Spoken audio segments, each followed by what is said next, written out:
उत्तराखंड के उत्तरकाशी जिला में सेवा, सुशासन और विकास के 3 वर्ष पूरे होने पर सरकार की अद्भुत जो एक प्लान है पहली बार देखने को मिल रहा है। जिले के प्रत्येक विकास खंड में जो योजनाएं धरातल पर उतरी है वो लेकर के सरकार का कहीं न कहीं प्लान बताता है। सरकार चिंतित है और तमाम लोग यहाँ पर डॉक्टर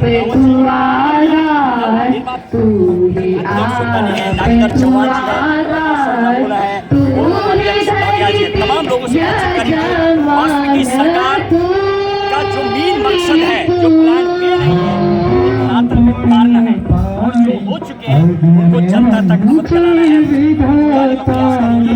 वास्तविक कई चीजें निकल के आ रही है, कई लोगों का कहना है बीजेपी लगातार दिखावा कर रही है, तो कहीं ऐसा है कि तमाम चीजों से बातचीत करेंगे, उनसे पूछेंगे क्या सरकार का प्लान है, आवाज कम क्या रहेगा, जो वादे किए हैं बहुत जल्दी पूरे हो पाएंगे।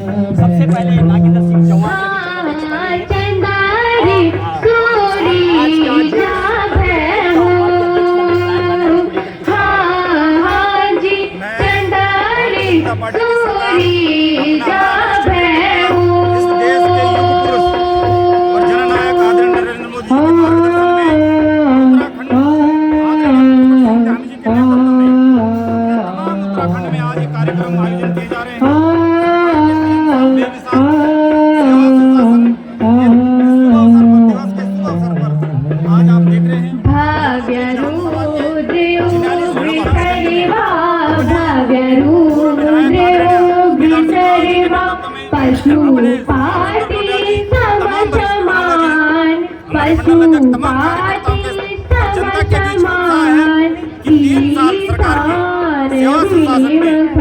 पायदान पर बैठे व्यक्ति का कितना काम कर पाए, कितना अभी और आवश्यकता है। हम निरंतर अपना ये काम आगे बढ़ाते रहेंगे। भारतीय जनता पार्टी की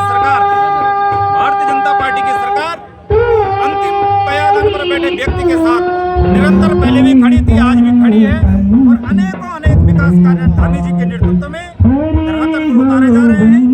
आने वाले समय में जो भी हमारे अंदर अन्य कोई काम होंगे जनता के, उनको निरंतर हमारे नेताओं के साथ बैठ करके पूरी भारतीय जनता पार्टी का संगठन, हमारे नेता मिलजुल कर हम आगे बढ़ेंगे। इन्हीं शुभकामनाओं के साथ एक बार पुनः मैं धामी जी को और आदरणीय भारतीय जनता पार्टी के नेतृत्व को, अपने राष्ट्रीय नेतृत्व को, नरेंद्र मोदी जी को हार्दिक बधाई और शुभकामनाएं देता हूँ।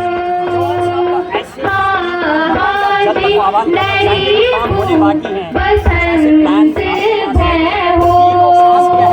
हमारे पास अनेक काम अभी हमने किए हैं सरकार ने, चाहे वो स्वास्थ्य के मामले में हो, स्वास्थ्य के मामले में आयुष्मान कार्ड के माध्यम से हजारों परिवारों का जीवन हमारी सरकार ने बचाने का काम किया है। आप शिक्षा के क्षेत्र में हो, आप पेयजल के क्षेत्र में हो, हर घर जल का कार्यक्रम हमारी सरकार ने किया है। पानी जल को लेकर बराबर का क्यों रही है, जनता को तो शिकायत है। जब ग्राउंड रिपोर्ट पानी की समस्या अभी भी बनी हुई है।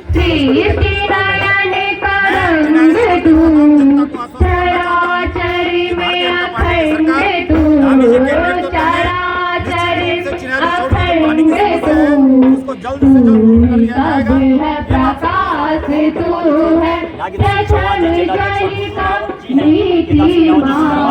रावत साहब आपको अनेक कार्यक्रम में रहे और इस तरीके से पहली बार देखने को मिल रहा है। सरकार की जो योजनाएं है सटीक में थोड़ी जनता के लिए बताइए, क्या है ये मेन मकसद सरकार का, जो किया है उसको बताना है, जो बाकी है वो है थोड़ा बताइए। स्तर पे हमारी सरकार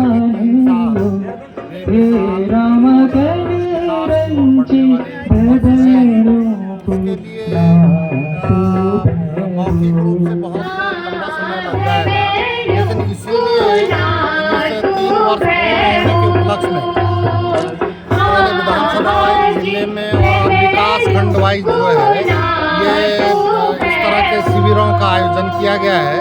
उसमें लगभग प्रत्येक विभाग के जो है स्टॉल्स लगाए गए हैं और उन स्टॉल्स के माध्यम से जो ग्रामीण क्षेत्रों से हमारी महिलाएं पीएम श्री राजकीय आदर्श अन्य विद्या लोग कोचिंग आते हैं, सौर की उनको विस्तार से छात्र जो है द्वारा योजनाओं के बारे में बताया जा समूह रहा गान वंदना है और यहाँ बहुत तक ही कि सुंदर उनको प्रस्तुति प्रमाण प्रस्तुत पत्र की भी गई। हाथों हाथ निर्गत किए इसके जा रहे बाद हैं और जिनके पीएम श्री राजकीय आवेदन आदर्श लेने विद्या कॉलेज विभिन्न चिन्या सौर योजनाओं की के वो आवेदन भी लिए जा रहे हैं, चाहे समाज कल्याण विभाग के हों चाहे अन्य विभागों के हों, तो ये सब चल रहा है। राव जी आप तो पहले भी टच में रहे हैं, जैसे ये एक आर्क ब्रिज का पुल है, ये भी लगातार डैमेज है, हमने कई बार कवरेज की है, ये भी डैमेज हालत में अभी बना नहीं। क्या ऐसी कुछ आपके पास, आपकी तो जनता तक पकड़ है, कुछ लोगों ने आपको बताया है कि जो काम होने बाकी है सटीकता से जो होने बाकी है वो थोड़ा 2-3 जरा बताएंगे कि ताकि जनता को थोड़ा लगे कि आप अभी भी बराबर एक्टिव हैं, बने हुए हैं, क्या वो काम? देखिए, विकास तो हम कह रहे हैं, सरकार ने जो है, हमारी सरकार ने बहुत विकास के कार्यक्रम किए हैं और विकास की गति कभी रुकती नहीं है। ऐसा नहीं है,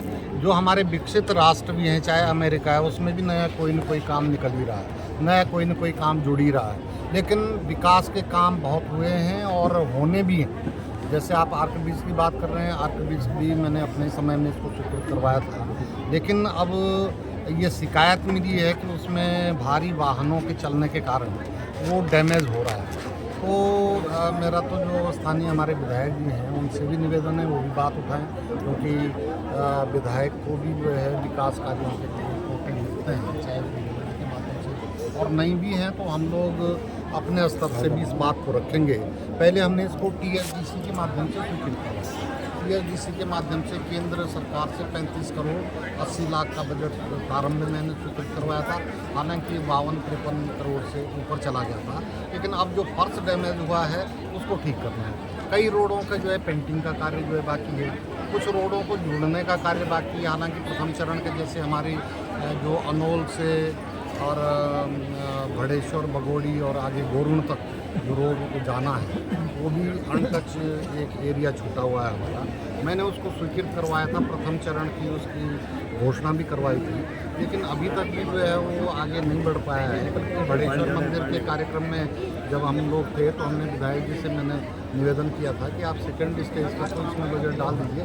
तो कुछ अभी गाँव सड़क से जुड़ने हैं, ज़्यादातर तो जुड़ गए हैं, कोई ऐसा गांव नहीं है, लेकिन हमारा गोरुण है जैसे और बगोड़ी का ये पुजार गांव है गणेश्वर मंदिर वाला, इसको जुड़ना भी ज़रूरी है। कुछ रोडों का पक्कीकरण भी ज़रूरी है, कुछ अस्पताल में कार्य होने हैं, स्कूलों के कार्य होने हैं, और जो अस्पताल में सुविधाएं मैंने अपने समय पे वो करवाई थी। मैंने अल्ट्रासाउंड मशीन की भी यहाँ पे स्थापना करवाई थी और ऑक्सीजन प्लांट का, मॉर्चरी का, ICU बेड्स का, एक मैंने कहा भी सामुदायिक स्वास्थ्य केंद्र लगना चाहिए और 10 डॉक्टर्स की तैनाती की। लेकिन मुझे दुख है कि अब मैं सुन रहा हूँ कि यहाँ पे रेडियोलॉजिस्ट जो है चला गया, जो मैंने यहाँ पे नियुक्त करवाया था स्पेशली और अल्ट्रासाउंड की मशीन लगवाई थी, वो नहीं चल पा रही थी अल्ट्रासाउंड की वजह से, क्योंकि सिर्फ उत्तरकाशी जिला मुख्यालय में अल्ट्रासाउंड है, बहुत भीड़ लग जाती है। कोई दूर से मरीज जो है हमारा जाता है तो कहते हैं नहीं परसों आना, 3 दिन बाद आना।